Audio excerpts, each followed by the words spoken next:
March 26.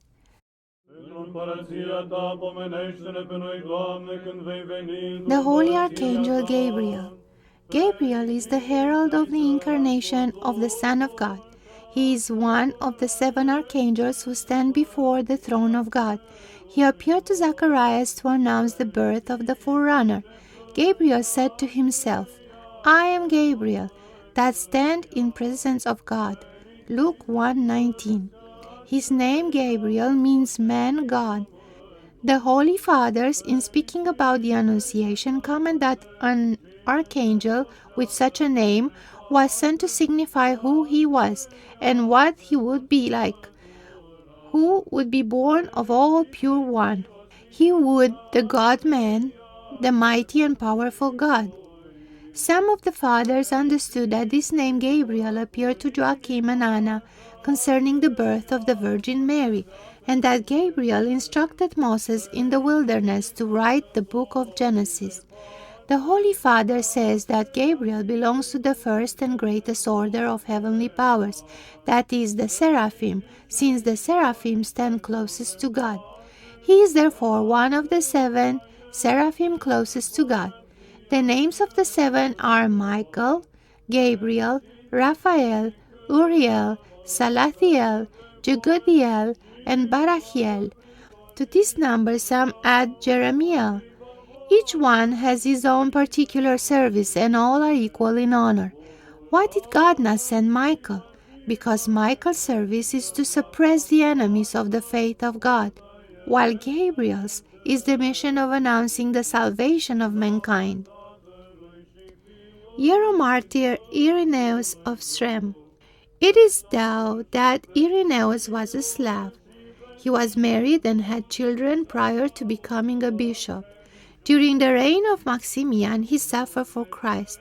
During his terrible sufferings, his relatives stood around him, crying and begged him to spare himself and them, that is, to deny Christ. But this wonderful Hieromartyr loved the wounds he received for Christ more than all the riches of this world. At the same time, Srem, a certain gardener in Srem, also suffered at the hands of Prince Probus, and Afrius suffered in Phrygia. Because Irenaeus did not want to deny his faith, Prince Probus ordered that he be hurled from a bridge into the Sava river, where this shepherd of Christ's flock died, taking up his habitation among the citizens of heaven. He honorably suffered in the year 304 A.D. The Venerable Malchus. Malchus was a farmer from the vicinity of Antioch, and from his youth his entire soul was directed towards God. The Arabs enslaved him, and while he was in slavery, they forced him to take a black woman for a wife. He converted her to the Christian faith, and they lived together as brother and sister. Conspiring together, they escaped from bondage, but the Arabs almost overtook them. They found shelter in a cave in which there was a lioness with her cubs, and they became frightened, but God protected them. The lioness did not harm them, but killed an Arab who tried to enter the cave to capture the runaways. When they reached Malchus's home country, he gave his wife over to a covenant, and he himself entered a monastery. He lived many years in asceticism, and took up his habitation among the citizens of heaven in the 4th century. The Venerable Basil the New. Basil first lived in the forest without shelter or hearth. When he was captured, he was questioned, "Who are you?" He replied, "One of those living on earth." Suspecting him of being a spy, they tortured him greatly. In the end, he lived for many years in freedom in Constantinople. He saw into all men's secrets, foretold the future, and worked great miracles. His novice was the eldest Theodora. After her death, she appeared to Basil's novice Gregory and described to him the 20 tall houses through which every soul must pass. On March 25, 944 A.D., Saint Basil reposed peacefully and took up his habitation with a wondrous heavenly company. After his death, he was seen in great glory by a citizen of Constantinople. Reflection. When a miracle occurs, do not be confused by it, but rejoice. God has placed His finger there to reward or punish or encourage His faithful or to lead sinners on the path of salvation. People frequently compare this world to a locomotive. When you see a locomotive or another steam engine, you know that is an engineer with it. That does not surprise you, does it?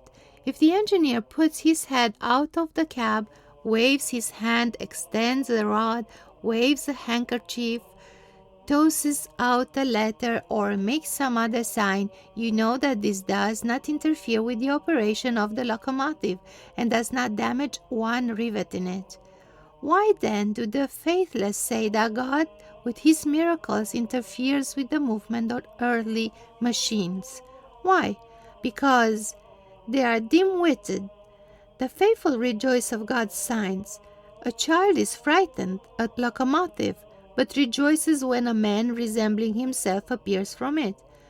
Oh, how dear is it to us when, from this mute universe which hurtless around us, someone resembling us appears, and that someone is one who recognizes and loves us.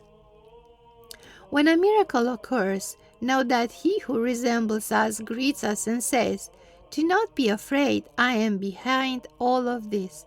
Saint Basil the New worked many miracles. Through prayer he healed the sick and discerned the fate of people like an open book. Through His chosen ones, God has always demonstrated His love and power to men in order to firmly establish the faithful in the faith and to shame the unfaithful and return them to the faith. Contemplation.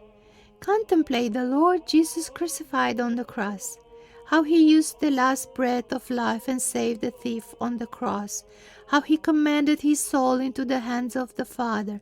"Father, into Thy hands I commend my spirit." Luke 24:46. Homily on the imminence of the coming of the Lord. "Behold, I come quickly." Revelation 22:7.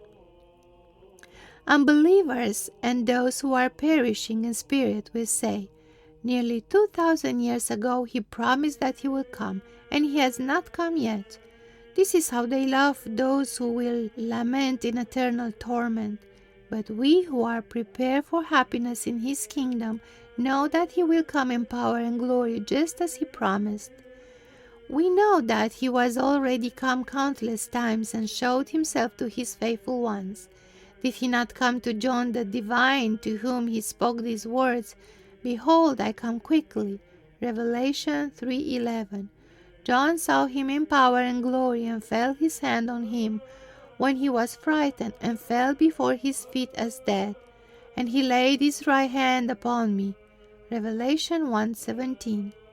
Did He not come to Saul when he breathed hatred against the Christians, and when on the road to Damascus he fell on the ground, seeing the Lord and hearing His voice saying, "Saul, Saul, why persecutest thou me?" Acts 9:4.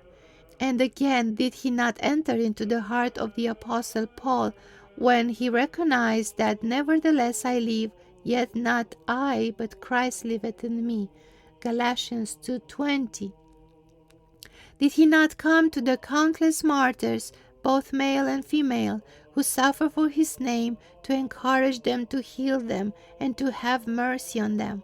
Did He not come to Anthony the Great, Theodore Stratilas, Saint Charalampos, Saint Marina, Saint Sylvester, and many, many more?